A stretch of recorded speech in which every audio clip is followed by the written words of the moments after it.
But then again, as much as I hate her with every fiber of my being, I also find myself longing for her. And it's that contradiction that drives me mad.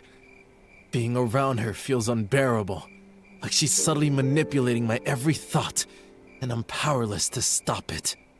My mother hates her too. She despises the fact that her fated mate died for someone she sees as useless and insignificant, making his sacrifice feel meaningless. Nothing about Addison brings her comfort. She nearly followed my father into the afterlife, consumed by grief. For days, she wouldn't eat, wouldn't speak. She just wept, clutching the letters he left behind like lifelines to a world that no longer existed. I couldn't take it anymore. It felt like pure torture. To make things worse, the other packs started distancing themselves from us. Those fucking cowards only know how to cling to us during the good times and trample us the moment things go south. Rage boiled in my chest, but I couldn't lose my composure. I'm the rightful alpha now, and I have a duty to uphold.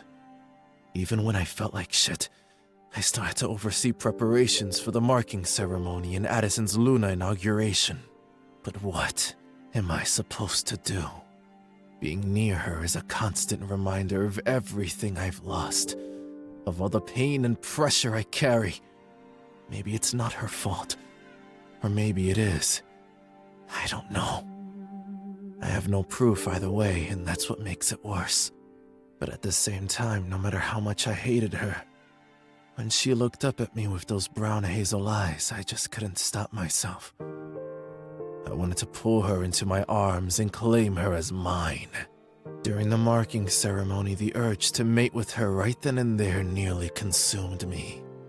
At one point, I even wondered if she was my fated mate, but Shura never confirmed it. Still, this feeling, it didn't make sense. It made me question everything. Maybe she's done something to me. Maybe some kind of witchcraft, just like she might have done to my father.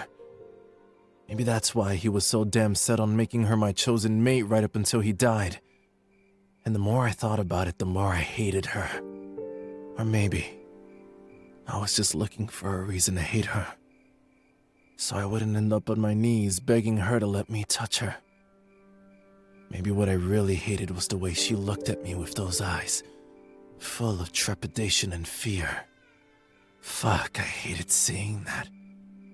It felt like it shattered my fucking heart without her even needing to say a word. Just her presence alone was enough to stomp all over every raw nerve I had without even trying. So after the marking ceremony, all I could do was run. I couldn't look her in her eyes without thinking of dragging her to the marital bed and fucking her senseless for days, until I was sure I had put a pup in her. But deep down, I couldn't tell. Did I truly desire her as a woman? Or was it just the alpha blood in me?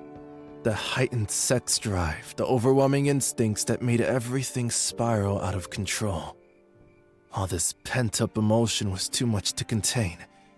Every thought was filled with how I would fuck her, where I would fuck her, how I wanted to see her on her knees, begging me, submitting completely. Fuck. Just thinking about it made my cock so hard it hurt.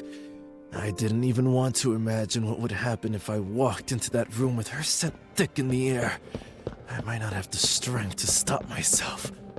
So the moment I heard the Alpha King wanted to enlist our pack for the front lines, because the vampires were growing restless and rampaging everywhere, I didn't hesitate. I had to go. No, I needed to run away from her. I thought I was going insane, drowning in pent-up emotions and overwhelmed by this relentless sex drive. But then again, I couldn't even touch another woman without Shura tearing into me from within, and my body recoiling in disgust. I didn't know what to do anymore, so I ran, as far as I could, just to clear my head, to sort myself out. I didn't even stay for her Luna inauguration, but who would have thought? After 3 years, just seeing her again would still make my heart tremble. And all I could do was ignore her, pretend she wasn't even there. But Goddess, her scent, it made it almost impossible to keep my damn dick in my pants. Back then, when the mate bond was decaying, there wasn't a single day Shura and I didn't wrestle with the urge to run to her. The pain was excruciating, yes, but I knew whatever I felt was nothing compared to what she was going through. Part of me wanted to go to her to ease her suffering. But then my reason would snap back, reminding me she owes me. She owes my mother. She owes my entire pack. So, I let her suffer. I let her ache. But the truth is, every time I tried to punish her, it felt like I was cutting myself open too. It's a vicious fucking cycle and I can't escape it. I just can't let go. I don't even know how to.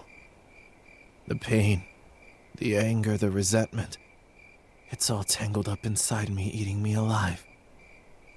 And without an outlet, without a way to break free, it's driving me insane.